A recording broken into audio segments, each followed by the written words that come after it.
إبراهيم خليل باران سكرتاري بارتيا كردستاني باك كرد لاستوديو ميفاني ميا برز خليل باران سكرتاري بارتي كردستان قسەی تۆ چییە لەسەر بڕیارەکەی دادگای تورکیا؟ ئەوە 2017 di mehayekê roja 11 da ez û çend hevalên min din ji partiya min em hatibûn girtin û li me îşkence hate kirin zêdetir jî ya min bixwe ez 13 rojan di nav îşkenceyê de mam û piştî wê min dawa li hember Tirkiyeyê vekir ku işkence li min hatiye kirin lê mehkemeyên Tirkiyeyê ev red kir.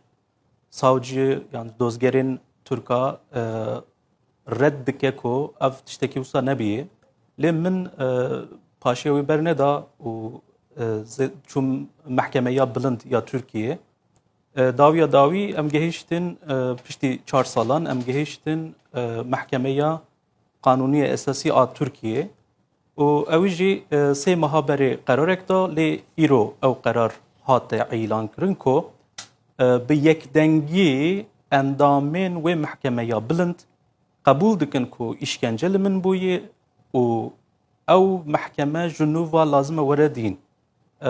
Eva ji bo me wek huquqî karekî mezin bû ji ber ku gelek kesan işkence dî hema li Rihayê nêzîkî 1000 kes wekî min hey ku işkenceyên gelek giran lê hatine kirin lê bes numuneyekî tenê hey ku berbe ba mehkemeya bilind çûyî û jê encamek girtiye. Baş tۆ biryarەکەی دادگات قبوڵە ئەو پارەی دانراوە 20,000 لیرە ڕەنگە شتێکی ڕەمزی بێ یعنی زیاتر مانای ئەوەیە غەدرێک لە تۆ کراوە زوڵمێک ناحەقیە کراوە بەڵام تۆ پێی ڕازیت یا جارێکی تر بە دوای ئەم دۆزگەریەدا دەچیت؟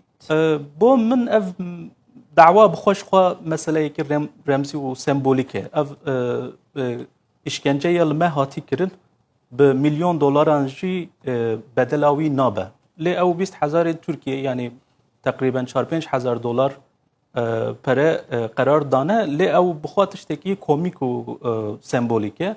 Ji ber ku mehkemeya Tirkiyeyê girêdayî hinek ev peymaniyên navnetewiyê li gorî wî nikane ji vê qerarê birive lê naxwaze hikûmeta Tirkiyê, dewleta Tirkiyê jî jê bêşe.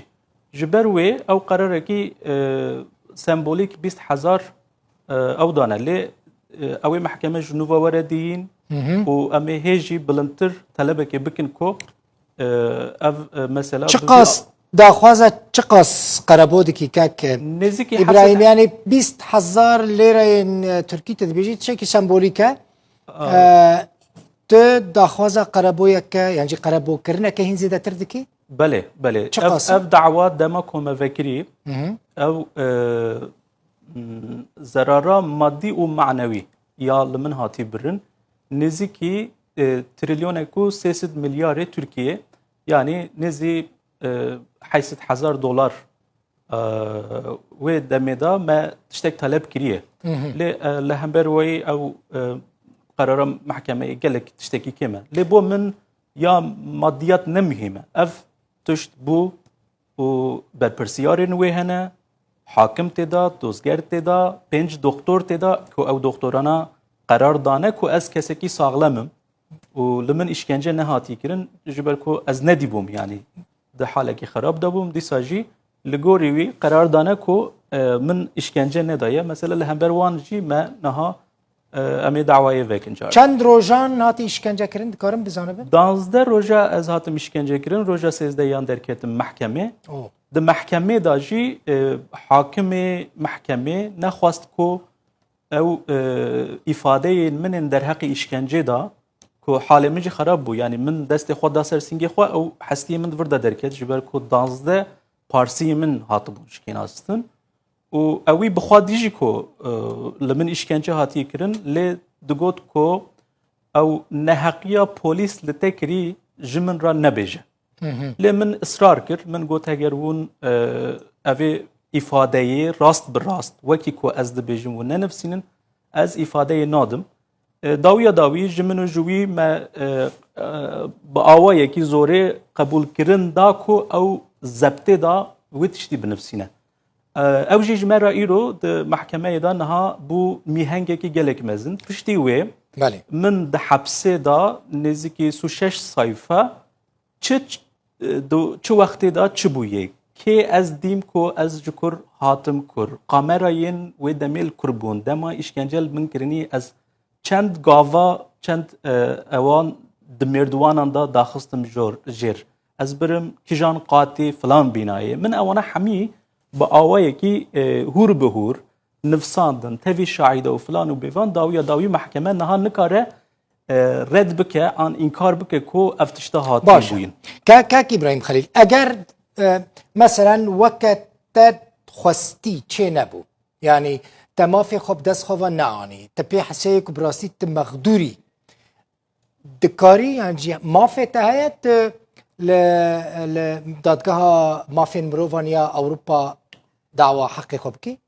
Li gorî kanûnê Tirkiye jî yek endamê wê hevpeymana ya Avrupayê, Mehkemeya Avrupayê ye. استراسبورگ Li gorî yasayên Tirkiye divê tu mehkemeyên Tirkiye hemiya bi dawî bikî. Dawiya dawî ew qerarekê neyînî bide ku tu karibî biçî Avrupayê. Zaten Mehkemeya Bilind niha pêşîl me birî ku em neçin Avrupayê. Car di ew dosya ji Rihayê, savciyê Rihayê reşand, dozgerê Rihayê reşand ku ew dawa ji nû ve were dîn. Yani heger ew dawa qebûl nekira ez ê ji vir derbasî Avrupayê bibîyama. Yani biçiyama Mehkemeya Avrupayê. Niha mehkemeyê bi vê gavê her çi qas îddiayên me qebûl kirin û tazmînateka remzî jî da lê dîsa jî pêşiya me girt ku em nikarin biçin Mehkemeya Avrupayê. Lê piştî vê heger dîsa dozgerê Rihayê kesî ceza neke an li ser vê meselê nesekine em ê dîsa karibin bibin Mehkemeya Avrupayê. هینجی کاک ابراهیم خلیل مثلا بحثا 2017 دکن کتلوی دمی هاتی گرتن هاتی اشکنجه کرن هینجی اشکنجه کرن لزندان ترکیه هیا؟ بله هیجی هیا هی زیادتر جی هیا بس کسی خوابگه هینه محکمه یان تنه جبر کو خلق گلک دترسه یعنی حوالین در دورا من عند حبسی دا من دینی او جی قاندی من نبجی وان جی گلک اشکنجه دیبون کسک نچو محکمه جبر کو هر کس دترسه کو هگر دولتی بدن محکمه پشتی وی حکومت با آوایی کی وی وانا جزایی کی هی مزنتر بدوانا لیه من ترستنه بو و من نخواست کو از جوی گاوه کی شندا باویجم جبر کو از کسی کی سیاسی ما و من حتی نها کاری شدتی نکریه دست ناویت شدتی و من حتی نها فکری خوا به آوایی کی سیاسی گوتنه و از دوی ببم نمونه یک جبو گله خوا جبو ملت خوا ایرو 1000 کس وکی من هی بس لروحای دبیجم بس لروحای 1000 کس وکی من هی لی اف دعوای که تنه کوچی محکمه بلنده جبر کو خلق دترسه گلکس پاس ابراهیم خلیل باران سکرتری پارتی کردستانی